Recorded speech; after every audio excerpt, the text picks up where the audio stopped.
paparan yang slide yang cukup penting, yaitu kaitan dengan lini masa indikatif persiapan PPG dalam jabatan kategori 1 atau yang Bapak Ibu yang TMT sebelum 2015.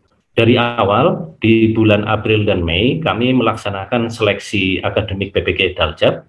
Bapak Ibu bisa melihat di bagian kiri bawah, itu sudah berjalan.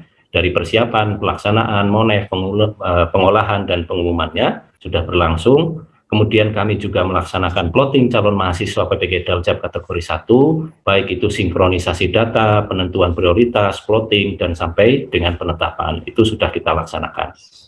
Kemudian bagian biru bawah ada minggu ke-1 Juli, ini kami juga sudah mengumumkan, kemudian meminta konfirmasi kesediaan kepada Bapak Ibu yang saat ini juga masih berlangsung, dan nanti di minggu ke-2 Juli kami melaksanakan penetapan mahasiswa PPG dalam jabatan.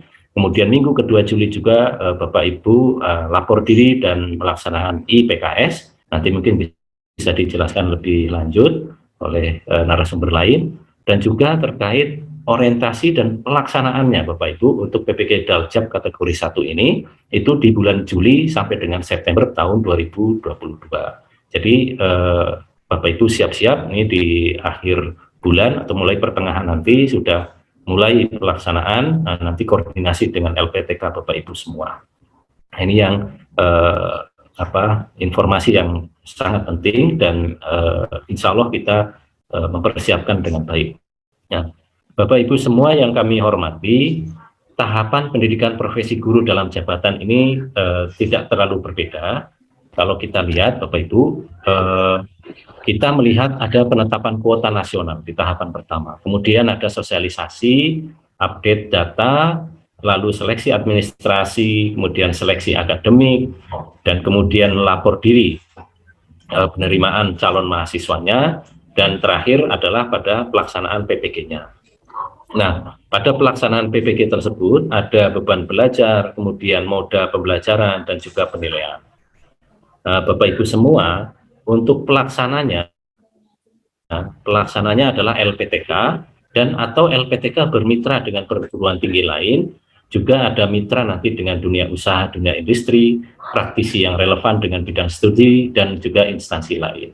Kemudian aktor pendukung atau pelaku yang ada di sini antara lain dosen, instruktur, guru pamong, sekolah mitra, dan juga masyarakat.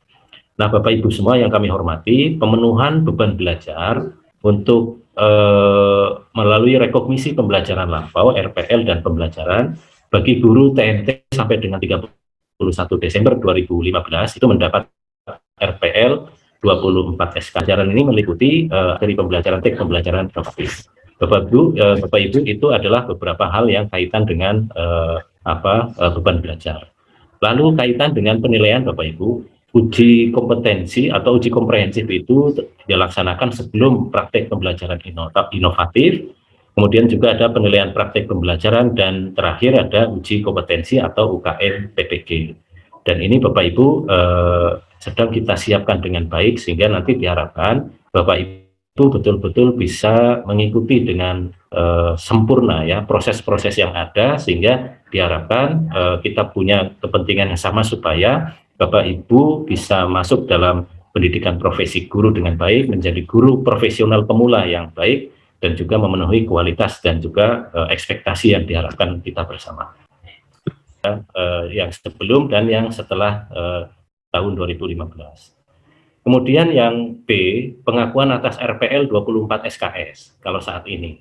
Dan yang nanti ke depan Bapak Ibu, pengakuan atas RPL yang lebih fleksibel atau rekognisi pembelajaran lampau, termasuk melakukan sinkronisasi dengan program prioritas seperti pendidikan guru penggerak. Dan ini ada beberapa nanti rancangan-rancangan aturan yang memudahkan beberapa program prioritas tersebut masuk sebagai pengakuan sebagai RPL dalam pendidikan profesi guru. Kemudian yang berikut, yang C, Bapak Ibu semua, peserta PPG Daljab atau dalam jabatan masih ada yang belum menunjukkan penguasaan materi mata pelajaran dengan baik. Nah, sekarang calon peserta PPG Daljab ke depan itu harus membuktikan penguasaan materi pelajarannya dengan baik sebelum mengikuti PPG dalam jabatan. Nah, kemudian terkait dengan kurikulum Bapak Ibu, pembelajaran masih meliputi penguasaan materi mata pelajaran dan belum fokus pada masalah pengajaran yang dihadapi peserta PPG Daljab. Nah, ke depan Bapak Ibu, pembelajaran dalam PPG Daljab tersebut berfokus kepada masalah pengajaran yang dihadapi oleh peserta PPG dengan pendekatan problem based learning dan project based learning. Jadi Bapak Ibu tidak lagi nanti fokus kepada materi yang ada di dalam modul, tetapi bagaimana fokus kepada permasalahan yang Bapak Ibu alami ke depannya.